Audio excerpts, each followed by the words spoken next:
Welcome to NTD News. I'm Stephanie Cox. President Donald Trump signing an executive order today imposing new U.S. sanctions on Iran. This following Tehran's takedown of an unmanned American drone last week. Trump says the measures target Iran's leader. Speaking to reporters in the Oval Office, Trump said the United States does not seek conflict with Tehran, but that Iran can never have nuclear weapons. He added that Khomeini's assets and office would not be spared from the sanctions. The supreme leader of Iran is one who ultimately is responsible for the hostile conduct of the regime. He said the sanctions would have been imposed regardless of Iran shooting down a $100 million U.S. surveillance drone over the Strait of Hormuz last Thursday. I think a lot of restraint has been shown by us, a lot of restraint, and that doesn't mean we're going to show it in the future. Last Monday, Iran announced that it would breach an internationally agreed limit on uranium production under the 2015 nuclear deal starting this Thursday. When asked if additional action will be taken if Iran breaches its uranium limits, Trump declined to say what actions he might take, but said that he doesn't think they should do it. United States Secretary of State Mike Pompeo visited the Middle East today to talk with leaders about building a coalition against Iran. Pompeo met with leaders in Saudi Arabia and the United Arab Emirates to discuss a strategically aligned coalition. Coalition not only throughout the Gulf states, but in Asia and in Europe that understands this challenge as it is prepared to push back against the world's largest state sponsor of terror. The United States has been building up its military presence in the Persian Gulf after Iran shot down a U.S. surveillance drone last week. Iran has said they won't hesitate to shoot down more U.S. drones that violate its airspace. It was flying in international airspace, and we shouldn't let the Iranians have one moment where any reporter would write that there is even a credible response to the data set that the Americans have put forward. The plan for maritime security in the Persian Gulf would involve the United Arab Emirates, Saudi Arabia, and 20 other countries. On Twitter, Pompeo called the talks productive and emphasized the need to promote freedom of navigation in the Strait of Hormuz and to work together to counter Iran's malign activity. It is very likely that Iran will continue to present things that are fanciful, that are fraudulent, that are false. Pompeo will next head to India, Japan, and South Korea to discuss options for further action. Jeremy Sandberg, NTD News. Surprise medical billing. It's become a bipartisan buzzword in Congress. Today, the White House took action to protect patients from this disturbing trend. The last thing anyone wants from a doctor is a large, unexpected bill at the end of their visit. That's why President Trump is trying to make medical pricing more transparent. There won't be some rich people that will be too happy about this, but the people will be happy about it. He signed an executive order today that will require hospitals to disclose their prices in an easy-to-read format. It also requires healthcare providers and insurers to tell patients what they're going to pay out of pocket before they get into the doctor's office.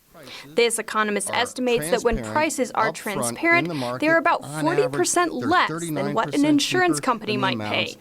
And allowing patients to know medical prices could also potentially save lives. I've had patients deny themselves care because they don't know how much a service will cost. Next month, drug makers will also be required to start putting prices on all television ads.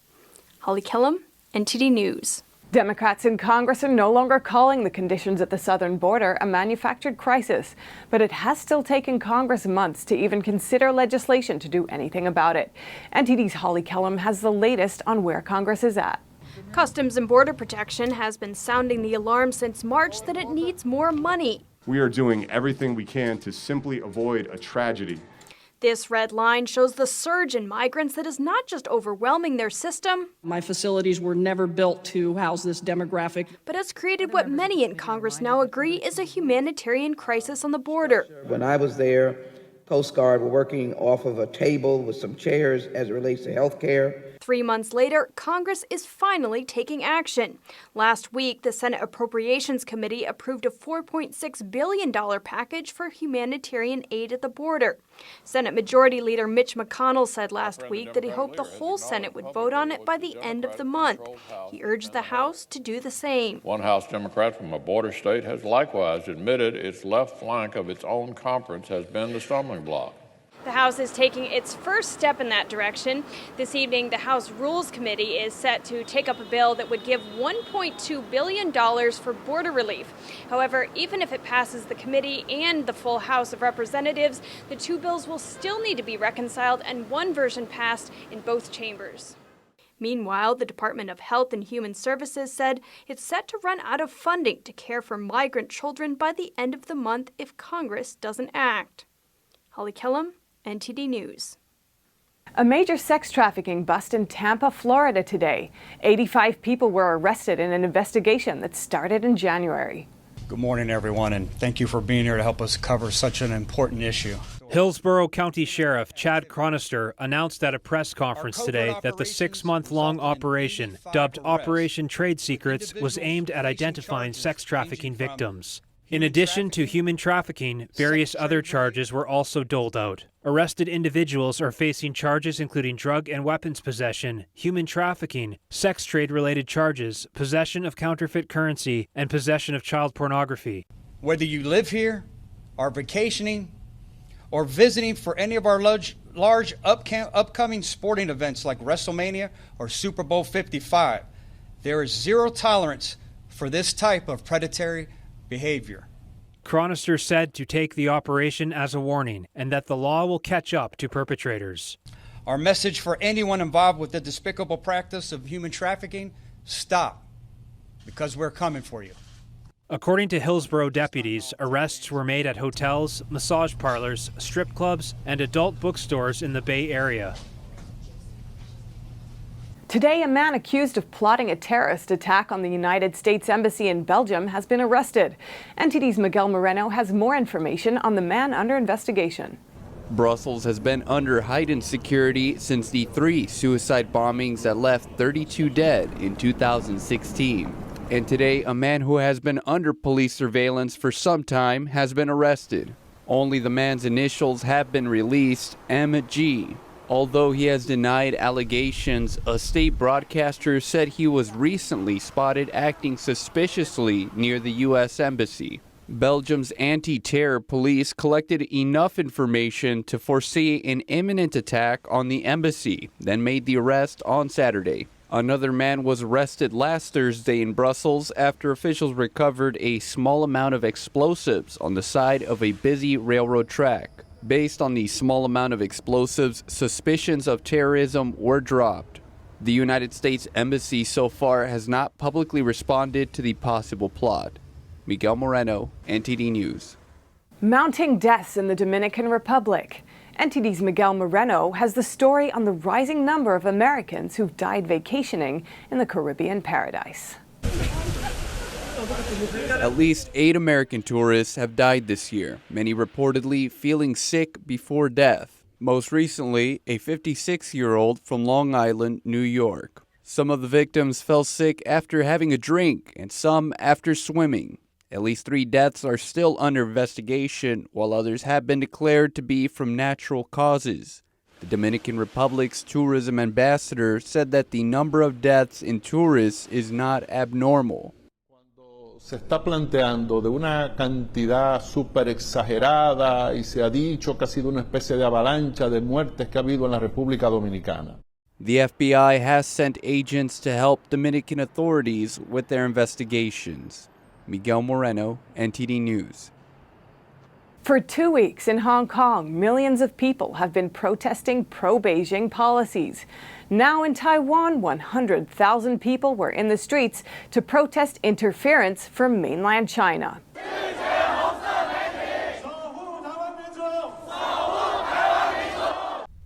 About 100,000 Taiwanese people gathered outside the presidential office building in the capital city, Taipei, on Sunday. They had one request: protect Taiwan's democracy from interference by the Chinese Communist Party, or CCP. Analysts say for a long time the CCP has infiltrated Taiwanese media, politics, business, and academia.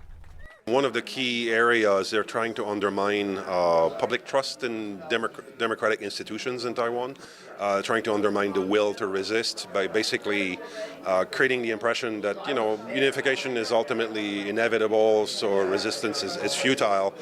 A message that the U.S. Assistant Secretary of Defense Randy Shriver says the People's Republic of China, or PRC, will try to action come January, when Taiwan holds its next presidential election, which the PRC has done in every previous election. The challenge is the sophistication on the PRC side is growing, and so what we expect this time is use of social media, cyber intrusions, etc. Shriver says the United States and Taiwan have already begun a dialogue to strengthen Taiwan's capacity to deal with this challenge. This includes a leadership retraining program hosted by the FBI. That's work that intelligence agencies, law enforcement, and civil society need to conduct so that we can actually come up with the evidence and say, okay, this candidate is being supported by an external agent, and here's why we believe that would be detrimental to Taiwan's future. Taiwan's ruling party also announced last week it will push legislation through that requires Taiwanese companies to disclose their foreign connections. That includes money, personnel, and business relationships in mainland China. The law, called the Foreign Agents Registration Act, resembles U.S. legislation by the same name, an example of the United States' influence in upholding democracy worldwide. New York, one of the world's top cities for foodies, is showing the way again. NTD reporter Sherwin Wong examines the season's latest food trends at the summer's Fancy Food Show. This is where you'll find everything that's new for your palate, here at the Summer Fancy Food Show, North America's biggest event for food innovation. Yeah, plant-based food is a big trend, and also there's a lot of trends in proteins, so people are really looking for a different source of protein. Such as protein from plants rather than animals.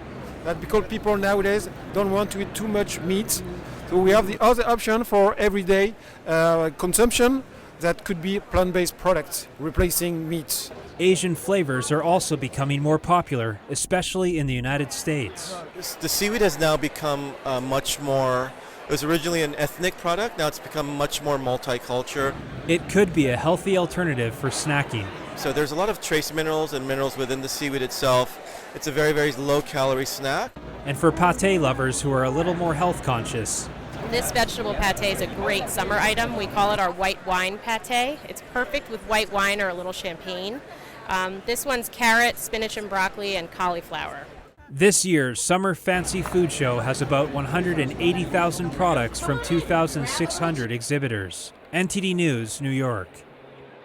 Autism spectrum disorder affects 1 in every 59 children in America each year. NTD reporter Penny Joe has the story on an Arizona family that found a cure in an ancient mind-body practice. Brady Molovinsky is just like any other 14-year-old. He loves sports, animals, and he smiles a lot. But just a few years ago, delightful moments like these were such a luxury that his mother, Diana Molovinsky, never thought she would live to see this day. It was pretty tricky, you know. He just wasn't as a happy kid, you know. A lot of times the world was very frustrating to him. When he was 4, Brady was diagnosed with Asperger's, a type of autism, and his severe gluten allergy just made things worse. You know, he would be up all night sometimes. He couldn't have cupcakes when there was parties at school and little things that are important to kids. Diana tried everything, from special vitamin treatments to detoxing and a gluten-free diet. But the results were short-lived and not as impactful as she hoped. But it all changed in 2013 when she started practicing an ancient meditation called Falun Dafa. The spiritual discipline has 5 gentle exercises and encourages practitioners to be truthful, compassionate, and tolerant. Diana tried to teach the kids the practice, but she never had much hope that they would understand. But one day, he actually took Zhuan Falun off the shelf, and I found him just sitting there reading it. And I was in the kitchen cooking, and he came in and started saying things, you know, they was so excited. The book Zhuan Falun Brady was reading is the main text of Falun Dafa. He's much more spiritual than I gave him credit for. And I think that side was really opening up when he was reading. Not only is Brady's autism resolving itself, but also his gluten allergy. Literally, it was within a month that he had no symptoms. And I had to explain to the teachers, you know, that were like, we thought he couldn't have this. Brady's special needs teachers are amazed and told him that his meditating is now part of his curriculum. And they're like, oh my gosh, he's a totally different kid. Brady is now a member of the cross-country running club at his school. he gets to enjoy life like it should be enjoyed. It was a blessing that I didn't even think would happen. What do you like about the exercises? Well, I like how I feel a lot better afterwards. And like if I haven't done them in a long time, start doing the first one, I feel like this explosion of happiness. Penny Zhou, NTD News. At this year's Rome Film Festival, legendary comic actor Bill Murray is set to receive the Lifetime Achievement Award. Wes Anderson, who has directed Murray in some of his most iconic roles, most notably in The Royal Tenenbaums and in several other films such as Rushmore, Moonrise Kingdom, and Grand Budapest Hotel, is scheduled to present Murray with his award. 63-year-old Murray is known for his work in such films as Ghostbusters, Groundhog Day, and Lost in Translation. The 14th Rome Film Fest will take place October 17th through the 27th at the Auditorium Parco della Musica. And that's all for NTD News. Thanks for tuning in. I'm Stephanie Cox.